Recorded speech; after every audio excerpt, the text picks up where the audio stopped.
हम में से ऐसे काफ़ी सारे लोग हैं जिन्हें हॉरर मूवीज़ देखना, हॉरर स्टोरीज सुनना, हॉरर चीज़ों के बारे में सर्च करना, पढ़ना बहुत इंटरेस्टिंग लगता है। मैं भी उन्हीं में से एक हूँ। और मेरे ख्याल से जिन्हें हॉरर में काफ़ी ज़्यादा इंटरेस्ट है, उन्होंने एनालीज मिशेल का नाम तो सुना ही होगा।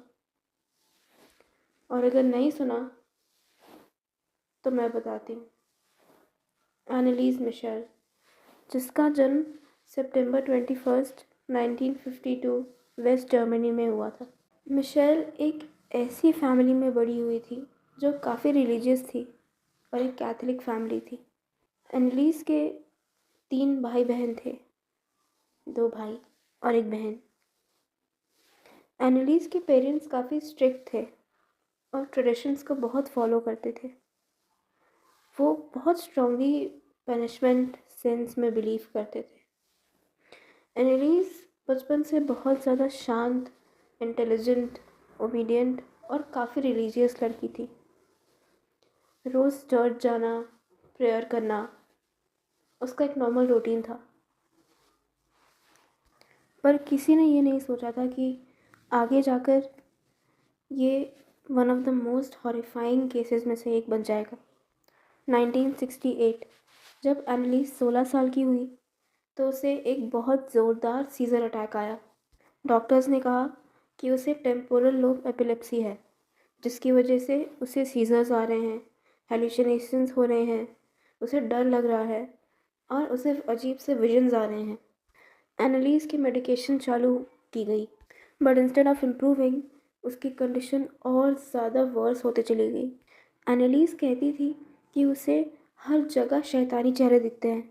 उसने कहा कि जब वो प्रेयर करने जाती है चर्च में, या फिर जब वो रात को सोती है, या फिर किसी रिलीजियस फ़ोटो को देखती है, तो उसे ऐसा लगता है जैसे उसे कोई देख रहा है, कोई नज़र रख रहा है उस पर, कोई घूर रहा है उसे। उसके दिमाग में उसे ऐसी आवाज़ें सुनाई देती थी जो उसे मॉक कर रही हों, उसका मजाक उड़ा रही हों, उसे गंदी गंदी गालियाँ दे रही हो, जैसे कि तुम एक बहुत ही घटिया लड़की हो, तुम नर्क में सड़ोगी। एनालीज का डिप्रेशन बढ़ता चला गया। उसने काफ़ी बार खुद को मारने की भी कोशिश की। डॉक्टर्स ने कहा कि उसे सीवियर डिप्रेशन है, पर एनालीज की फैमिली जानती थी कि ये कोई मेडिकल इलनेस नहीं है, ये पोजेशन है। कुछ समय बाद एनालीज को होली ऑब्जेक्ट से काफ़ी मुश्किल होने लगी। And this is where the case becomes truly disturbing. वो मिशेल जो हर रोज़ चर्च जाके प्रेयर करती थी, वो अब चर्च के अंदर अपने पैर भी नहीं रख पाती थी। जब भी वो क्रूसिफिक्स को देखती थी, ज़ोर ज़ोर से चिल्लाना चालू कर देती थी, अपनी स्किन को अपने ही दांतों से नोचना चालू कर देती थी। वो कहती थी कि ये सारी चीज़ें उसकी स्किन को जलाती हैं। जब भी प्रेयर्स होते थे तब एनालीज की बॉडी इतनी बुरी तरह अकड़ जाती थी, ऐसा लगता था जैसे पता नहीं क्या हुआ है उसे। ये सब देखने के बाद एनालीज के पेरेंट्स ने डिसाइड किया कि वो चर्च से मदद मांगेंगे। 1975 जब मिशेल 22 साल की हो गई थी, तब तक उसकी हालत और ज़्यादा बदतर हो चुकी थी। तब चर्च ने 2 प्रीस्ट को असाइन किया, जिनका नाम था Father Arnold Renz, Father Ernst Alt. उसके बाद चालू हुआ भयानक एग्जॉर्सिज्म्स का सिलसिला। कुछ 10 महीनों तक एनालीज की 67 एग्जॉर्सिज्म सेशंस किए गए थे और हर सेशन कम से कम 4 घंटे तक टिकता था। इन रिचुअल्स के दौरान एनालीज बहुत बुरी तरह चिल्लाती थी, इतनी बुरी तरह कि उसके वोकल कॉर्ड्स ही फट गए थे। इतनी बुरी तरह, इतनी ज़ोर ज़ोर से चिल्लाती थी वो, गुर्राती थी एक एक जानवर की तरह। और कभी कभी तो ऐसी आवाज़ों में बात करती थी, ऐसी भाषाओं में बात करती थी जो उसने ना ही कभी सुनी है और ना ही कभी सीखी है। और फिर एक दिन उन रिचुअल्स के दौरान एक ऐसी चीज़ हुई जिसने दोनों फादर्स को हिला के रख दिया।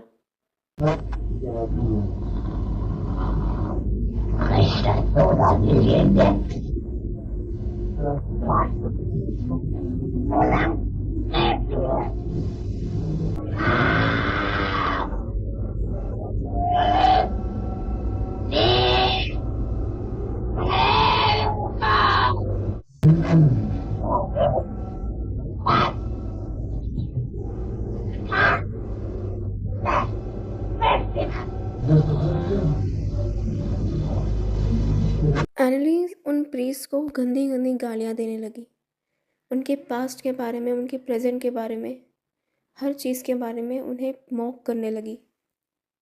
इन सब के बीच में सबसे ट्रैजिक बात तो ये थी कि एनालीज ने खाना और पानी पीना बंद कर दिया था और वो रोज़ रात को अपने घुटनों पर बैठकर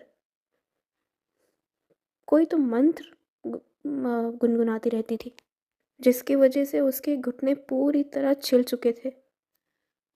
खाना पीना ना खाने की वजह से एनालीज बहुत कमज़ोर हो गई थी। कभी कभी तो वो अपना सर दीवार पे इतनी ज़ोर से मारती थी कि उसके सर से खून बहना चालू हो जाता था। मिशेल का मेडिकल ट्रीटमेंट बीच में ही रुक गया। प्रीस्ट ने कहा कि इन मेडिसिन्स की वजह से शायद एग्जॉर्सिज्म मिशेल पे असर नहीं दिखा रहा। वो सारे एग्जॉर्सिज्म्स ख़त्म होने के बाद एनालीज में जान नहीं बची थी। ऐसा लग रहा था जैसे उन स्पिरिट्स ने उसके अंदर से पूरी जान निकाल ली हो और सिर्फ एक बेजान शरीर जो कि बड़ी मुश्किल से सांस ले पा रहा था, वो पीछे छोड़ दिया। 1 जुलाई 1976 एनालीज की माँ सुबह सुबह उसके कमरे में गई देखने के लिए कि उनकी बेटी कैसी है। जैसे ही वो कमरे में गई, उन्होंने देखा कि एनालीज अपने बेड पे चुपचाप लेटी हुई है। वो एनालीज के पास गई और उसके सर पे हाथ रखा। एनालीज की बॉडी पूरी तरह ठंडी पड़ चुकी थी। एनालीज अब इस दुनिया में नहीं रही। एनालीज मर चुकी थी 23 साल की उम्र में। तुम क्या सोचते हो कि एक 23 साल के इंसान की बॉडी में कितना वेट होना चाहिए? लाइक होना चाहिए ना थोड़ा, अच्छा थोड़ा होना चाहिए वेट। पर एनालीज की बॉडी का वेट सिर्फ 30 किलो था। सिर्फ 30 किलो। उसकी बॉडी में सिर्फ उसकी हड्डियाँ बची थी। कॉज ऑफ डेथ बताया गया स्टारवेशन, डिहाइड्रेशन और फिजिकल एग्जॉशन। खाना पीना ना खाने की वजह से उसकी मौत हो गई। अपनी आखिरी सांस लेने के पहले मिशेल ने जो आखिरी कुछ शब्द कहे थे वो थे, मदर आई एम अफ्रेड। इस केस ने पूरे जर्मनी को चौंका के रख दिया था। एनालीज के पेरेंट्स और प्रीस्ट को चार्ज किया गया कि उन लोगों ने एनालीज की हेल्थ को नेगलेक्ट किया, उसकी मेडिकल ट्रीटमेंट रोक दी, इसीलिए उसकी मौत हुई, ना कि इन सब बकवास चीज़ों की वजह से। अनफॉर्चुनेटली प्रीस्ट और एनालीज के पेरेंट्स ये साबित नहीं कर पाए कि आखिरकार एनालीज को क्या हुआ था। एनालीज पोजेस थी, पर यह बात कोर्ट में साबित करना उतना आसान नहीं था, क्योंकि कोर्ट एविडेंस मांगता है और उनके पास कोई एविडेंस नहीं था सिवाय उन कुछ वॉइस रिकॉर्डिंग्स और टेप्स के जिसमें एनालीज का एग्जॉर्सिज्म हुआ है। लेकिन उन टेप्स पे भी कोई भरोसा नहीं कर रहा था, पता नहीं क्यों। तो एनालीज के पेरेंट्स और प्रीस्ट को 3 साल की सज़ा हुई। ये केस आज भी लोगों को उतना ही डराता है जितना उस वक्त लोगों को डर लगा था। एनालीज की एग्जॉर्सिज्म ऑडियो टेप्स आज भी एग्जिस्ट करती हैं इंटरनेट पे। कहते हैं कि कुछ 42 टेप्स रिकॉर्ड हुई थी एनालीज की। वो इंटरनेट में पूरी तरह अवेलेबल तो नहीं है, पर ढूंढेंगे तो थोड़ी बहुत मिल सकती है। जिन लोगों ने वो वॉइसेस सुनी है वो कहते हैं कि वो जो भी था, पर वो इंसान की आवाज़ तो नहीं थी। उस आवाज़ में जो गुस्सा था वो बहुत अजीब और डरावना था। और सबसे डराने वाली बात तो ये है कि उनमें से एक भी आवाज़ मिशेल की नहीं थी। साइकोलॉजिस्ट कहते हैं कि मिशेल मेंटली इल थी। अगर उसे प्रॉपर मेडिकेशन दिया जाता तो शायद अब वो आज ज़िंदा होती। पर बिलीवर्स बोलते हैं कि it was a pure evil. आज भी ये सवाल बहुत लोगों के मन में है, उन्हें परेशान कर रहा है कि क्या एनालीज मिशेल मेंटली इल थी या फिर सच में उसको किसी ने पोजेस किया था। आप लोगों को क्या लगता है कि क्या एनालीज मेंटली इल थी या फिर सच में उसे डीमंस ने पोजेस किया था? Thank you.